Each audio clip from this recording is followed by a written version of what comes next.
Hi, this is Sean Mullery from Electronic Engineering at IT Sligo, and what I'm going to cover in this lesson is what happens if there isn't any memory to give to your malloc function. So if your malloc function calls and asks for a certain amount of memory and the operating system is not allowed, is not in a position to give it to the malloc function and therefore to pass to your program, what actually happens. Now this is something that you should actually take account of in all of your programs. We didn't in the last case because we were fairly certain of the fact that the operating system like Microsoft Windows would be able to give us a small few bytes. That's unlikely to ever be a problem. So what I'm going to do though in this case now is show you what you should do every time you allocate memory. Now again, it will appear here as if there's a huge amount of work involved here for every allocation and that there's a lot of messing that goes on around it, but we will be looking at programs later on where we put a lot of this functionality into functions and therefore we don't need to worry about it once we design it properly. And indeed, languages that come beyond C, so C++ and Java and so on, have all sorts of systems either built in or make it certainly much easier for you to allocate new things and to clear old things up. So this is something that you have to do a lot of writing in C, but it's normally a case of you try to design your program in such a way that you don't have to be continually watching this and doing it, that you should actually design it in such a way that it should almost be cleared up automatically.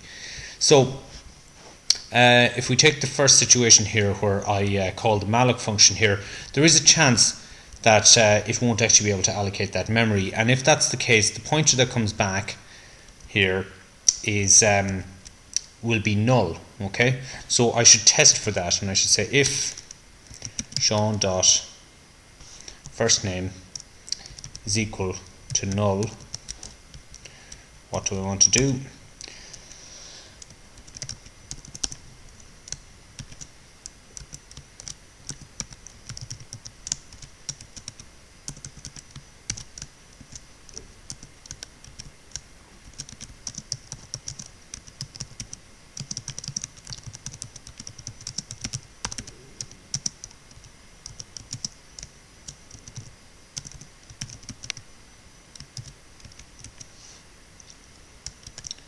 Okay, so we'll just give a simple message there like that.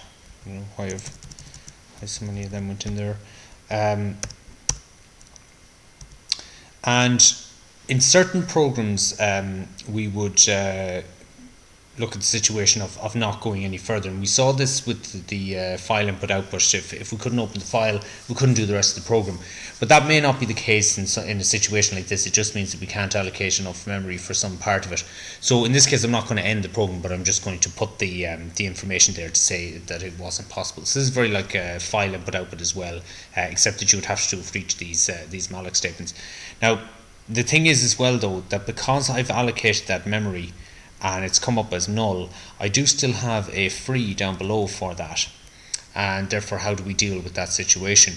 So it could be a situation that you literally just do an if statement around this free here to see, well, if it was null, then I shouldn't be freeing it up because no memory was actually allocated at all. Now I'm not going to do that in this case because I'm not going to go through in each individual thing. I just want to show you what you should do for each program.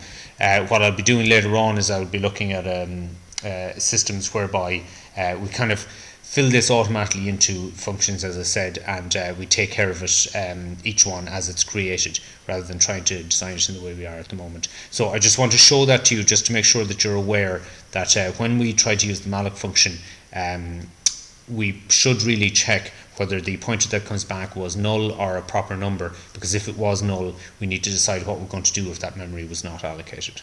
Okay.